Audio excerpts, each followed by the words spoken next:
लड़ पाएंगे, ये आदिवासियों को सोचना चाहिए, वो चाहे किसी भी पार्टी में हो।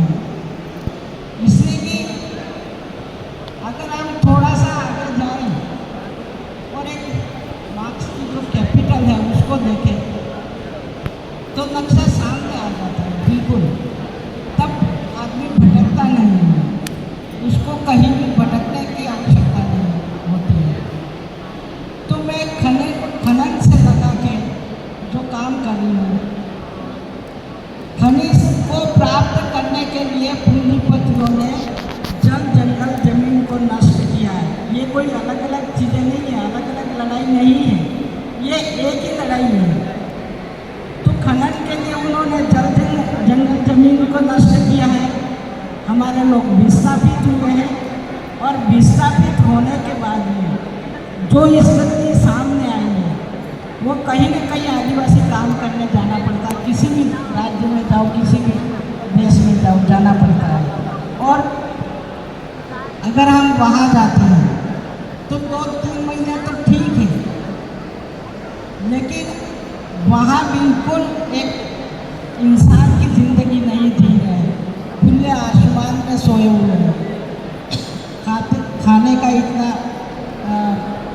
प्रॉब्लम रहती है, ये सारी चीज़ें हैं। अगर सेठ पैसा नहीं देता है तो पूरे परिवारों को वहाँ बहुत ज़्यादा दिक्कत पैदा होती है, पर उनको वहाँ रहना ही पड़ता है। और बहुत सारे आदिवासी ऐसे भी हैं जो बंधुआ मजदूर बने हुए हैं। अब इन्होंने किया क्या है, जल जंगल जमीन में अगर हम देखें तो मैं जहाँ काम कर रही हूँ वहाँ जो चीज़ आई है मेरे सामने वो ये है कि जैसे खनन करना है तो पहले वन विभाग कहता है कि सर ये तुम्हारी ज़मीन नहीं है, तुम्हें हटना पड़ेगा। और अगर वहाँ से हटते हैं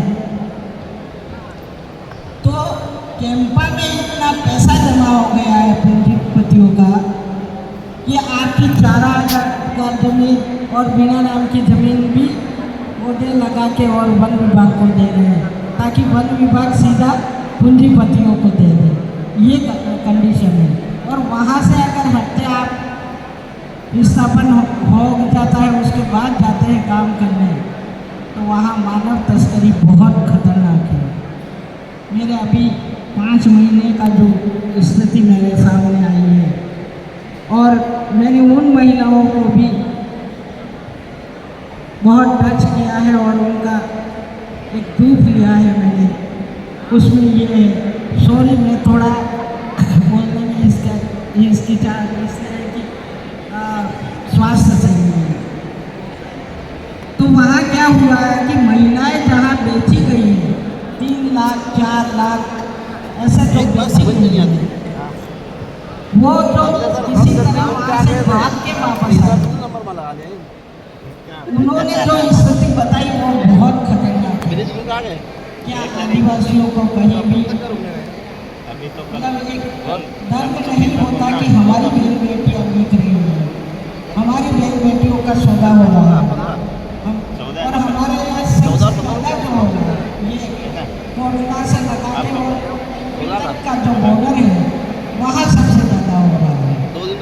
तो वो बहनें कहती है कि उनको काम पे ले जाया गया, फिर वहाँ से छाट के और दूसरी जगह पे भेजा गया, और दूसरी जगह भी उनका सौदा हुआ।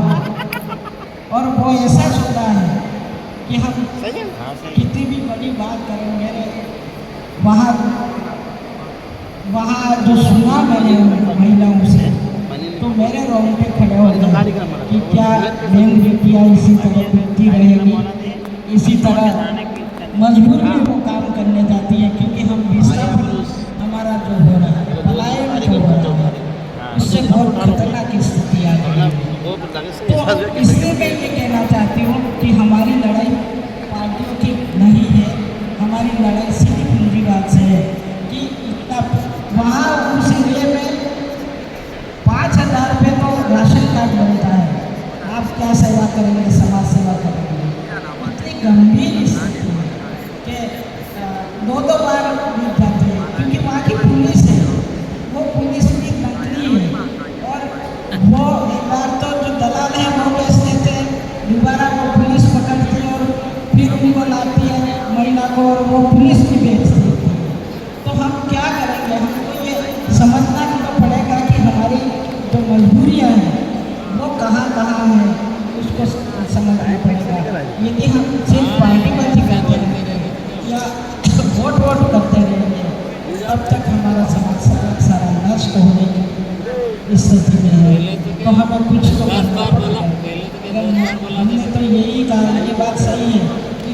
लड़ने जाएगा उसको बहुत सामना करना पड़ेगा, या उसको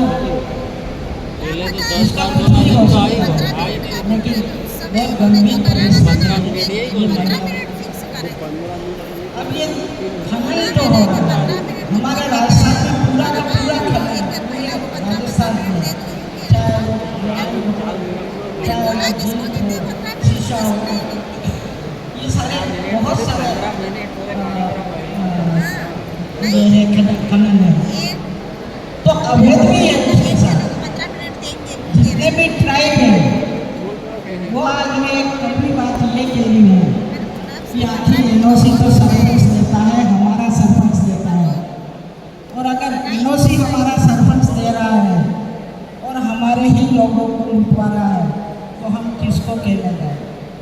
तो पूरी समस्या जो है उसको समझना पड़ेगा, तब जाके ये सारा आएगा सामने, बाकी नहीं आता है। तो जितना भी जंगल जमीन हटाया जा रहा है, उनको जंगलों से हटाया जा रहा है, वो सिर्फ और सिर्फ माइनिंग के लिए हो रहा है, खनन के लिए हो रहा है। तो हमें सबको सोचना पड़ेगा।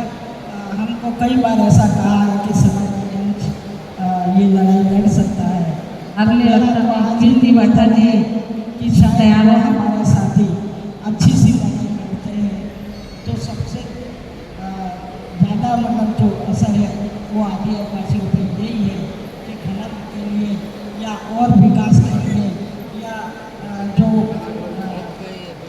बुलेट ट्रेन है हमारे यहाँ तक तो बुलेट ट्रेन का भी है। ये जो चीज़ें हैं कैसे जमीन हम बचाएं, ये एक बहुत भारी समस्या है, क्योंकि हम और कुछ सोचते हैं उससे पहले हम खत्म हो जाएंगे। और सिर्फ आदिवासी खत्म नहीं हो रहा है, उसमें जो लोग आरक्षण से आगे जा रहे हैं उनको भी बहुत प्रभाव पड़ेगा। इसलिए पड़ेगा कि ये बिखरेगा सारा, और बिखरेगा तो आपका आरक्षण है या नहीं है, उस स्थिति में है या नहीं है गाँव, ये देखना पड़ेगा। तो ये सारा हमको पूरा संवैधानिक तरीके से अगर हम इसको लेने जाते हैं तो हमारे पास इस वक्त कई बात जो है वो 5वीं अनुसूची है या पैसा है, तो इसके तहत हमको लड़ना बहुत जरूरी है। अगर हम नहीं लड़े तो इसी तरह हमारे लोग पलायन करेंगे, विस्थापित होंगे, बेरोजगार होंगे और हमारी बहन बेटियाँ भी दिखती रहेगी। ये बहुत अभी मैंने तो सर्वे किया है, ये कभी का हमें उठाना चाहिए था, लेकिन मुझे अभी 5 महीने हुए, मैं पूरी तरह फिर घूम नहीं पाई। लेकिन जो चीज़ मुझे मिली है एक दर्दनाक है, समाज के लिए एक शर्मनाक घटना है ये।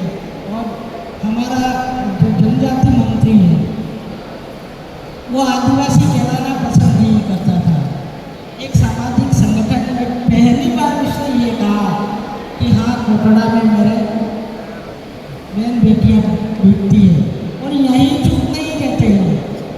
वहाँ क्या है कि जैसे एक परिवार में पिता मर जाता है या माँ मर जाती है तो उन बच्चों से ही बेचा जाता है। तो बच्चा वहाँ जाके मैं क्या बताऊँ, बच्चियाँ जो जाती हैं छोटी उम्र में उनको वहाँ इंजेक्शन लगा के उसको एक उम्र लायक करते हैं, उनके साथ सभी तरह के हथकंडे होते हैं। ये अगर थोड़ा सा भी समाज के दिमाग में है और अगर जाना चाहते हैं तो हमें निश्चित रूप से ये समझना पड़ेगा और इसका संघर्ष करना पड़ेगा, अन्यथा हम इसी तरह घूमते रहेंगे, इसी तरह शोषण भी होता रहेगा, इसी तरह हमारी सारी चीज़ें होती रहेंगी।